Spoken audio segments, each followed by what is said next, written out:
પોતાની બીજી ટર્મના પહેલા જ દિવસે એક એક્ઝિક્યુટિવ ઓર્ડર પાસ કરીને બર્થ રાઇટ સિટીઝનશિપ ખતમ કરી દેવાની જાહેરાત કરનારા અમેરિકન પ્રેસિડેન્ટ ડોનાલ્ડ ટ્રમ્પને વધુ એક આંચકો લાગ્યો છે. ટ્રમ્પના આ એક્ઝિક્યુટિવ ઓર્ડરનો અમલ 20 ફેબ્રુઆરીથી શરૂ થવાનો હતો, પરંતુ તે પહેલા જ કેટલીક ફેડરલ કોર્ટમાં તેને ચેલેન્જ કરવામાં આવ્યો હતો, જ્યાં વધુ સુનાવણી ના થાય ત્યાં સુધી આ ઓર્ડરના અમલ પર રોક લગાવી દેવામાં આવી હતી. જોકે આ મામલો ત્યારબાદ અપીલ કોર્ટમાં પહોંચ્યો હતો, જ્યાં પણ ટ્રમ્પ એડમિનિસ્ટ્રેશન પર બર્થ રાઇટ સિટીઝનશિપ ખતમ કરવા બાબતે મનાઈ ફરમાવી દેવામાં આવી છે. સેન ફ્રાન્સિસ્કોની 9th US circuit court of appeals દ્વારા બુધવારે જસ્ટિસ ડિપાર્ટમેન્ટ દ્વારા ફાઇલ કરાયેલી અપીલ પર સુનાવણી કરતા સિએટલના જજ દ્વારા આ ઓર્ડર પર લગાવાયેલી રોક યથાવત રાખવાનો આદેશ આપવામાં આવ્યો હતો.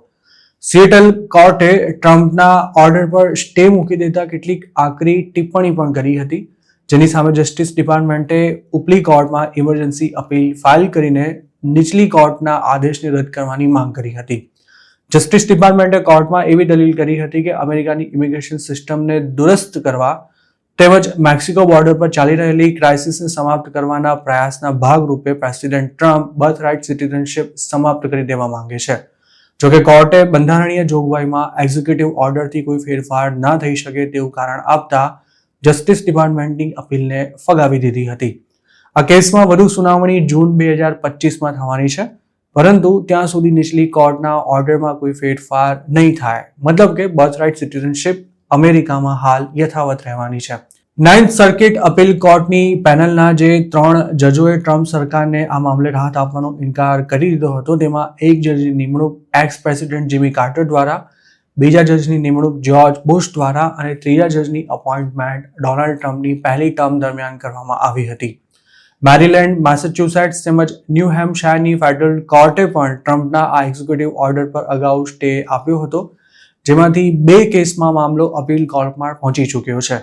જોકે સેન ફ્રાન્સિસ્કોની અપીલ કોર્ટે ટ્રમ્પને રાહત આપવાનો ઇનકાર કરી દીધા બાદ હવે તેમના એક્ઝિક્યુટિવ ઓર્ડરનું ભવિષ્ય સુપ્રીમ કોર્ટમાં નક્કી થશે. ટ્રમ્પના ઓર્ડરને ચેલેન્જ કરનારા સ્ટેટ્સ અને સંસ્થાઓની એવી પણ દલીલ હતી કે સુપ્રીમ કોર્ટે 1898માં United States versus Wong Kim આગના કેસમાં આપેલા ચુકાદામાં એ વાત સ્પષ્ટ કરી દીધી હતી કે દેશના બંધારણમાં કરાયેલો 14મો સુધારો અમેરિકામાં જન્મતા દરેક બાળકના માતા પિતાનું ઇમિગ્રેશન સ્ટેટસ ધ્યાનમાં રાખ્યા વિના જ તે બાળકને બર્થ રાઇટ સિટીઝનશિપ આપે છે. ડોનાલ્ડ ટ્રમ્પના એક્ઝિક્યુટિવ ઓર્ડર પર સૌ પહેલીવાર સ્ટે આપનારા સિએટલના જજે તેને ગેરબંધારણીય ગણાવ્યો હતો.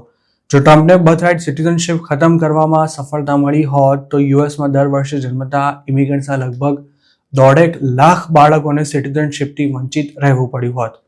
ટ્રમ્પની આ મામલે એવી દલીલ છે કે અમેરિકામાં આફ્રિકાથી જે ગુલામો લાવવામાં આવ્યા હતા તેમના બાળકોને યુએસ સિટીઝનશિપ મળી જાય તે માટે બંધારણમાં 14મો સુધારો કરવામાં આવ્યો હતો, પરંતુ હવે તેની કોઈ જરૂર નથી.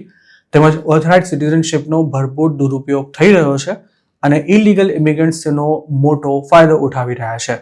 અમેરિકામાં જન્મતા દરેક બાળકને જન્મજાત નાગરિકતા એટલે કે બર્થ રાઇટ સિટીઝનશિપ મળે છે, પરંતુ ટ્રમ્પ તેને સમાપ્ત કરી દેવા માંગે છે.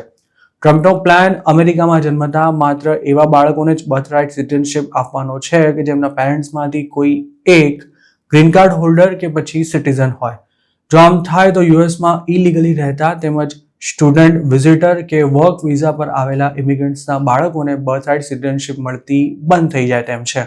ટ્રમ્પના આ નિર્ણયની ગંભીર અસર અમેરિકામાં લીગલી કે ઇલીગલી રહેતા ઇન્ડિયન્સ પર પણ પડવાની હતી અને ઘણા લોકોએ તો આ ઓર્ડરનો અમલ શરૂ થાય તે પહેલા જ પ્રીમેચ્યોર ડિલિવરી માટે પણ પ્લાન બનાવી લીધો હતો. જોકે ડેમોક્રેટિક સ્ટેટ્સ તેમજ ઇમિગ્રન્ટ્સના હકો માટે કામ કરતી સંસ્થાઓ દ્વારા ટ્રમ્પના એક્ઝિક્યુટિવ ઓર્ડરને કોર્ટમાં ચેલેન્જ કરવામાં આવ્યો હતો.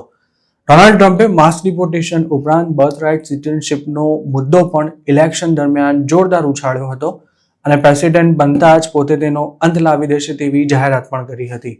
જોકે તેમણે જાન્યુઆરી 20ના રોજ આ અંગેનો જે એક્ઝિક્યુટિવ ઓર્ડર સાઇન કર્યો ત્યારથી જ એવું મનાઈ રહ્યું હતું કે બંધારણીય જોગવાઈને એક્ઝિક્યુટિવ ઓર્ડર દ્વારા રદ કરવાનો ડોનાલ્ડ ટ્રમ્પનો પ્રયાસ ખરેખર તો પોલિટિકલ સ્ટન્ટથી વિશેષ બીજું કંઈ જ નથી અને આ એક્ઝિક્યુટિવ ઓર્ડરની તરફેણમાં સરકાર દ્વારા કરવામાં આવેલી કોઈ પણ દલીલ કોર્ટમાં નહીં ટકી શકે. આગામી દિવસોમાં આ મેટર હવે સુપ્રીમ કોર્ટમાં પહોંચવાની તૈયારીમાં છે, ત્યારે ત્યાં પણ સરકારને સફળતા મળશે કે કેમ તે એક સવાલ છે, કારણ કે અમેરિકામાં કોન્સ્ટિટ્યુશનલ જોગવાઈને સુધારવા કે પછી રદ કરવા માટે કોન્સ્ટિટ્યુશનમાં નવો સુધારો કરવો પડે છે, જેના માટે કોંગ્રેસ અને સ્ટેટ્સની મંજૂરી આવશ્યક છે. પરંતુ આ કામ અને પ્રક્રિયા જરા પણ આસાન નથી.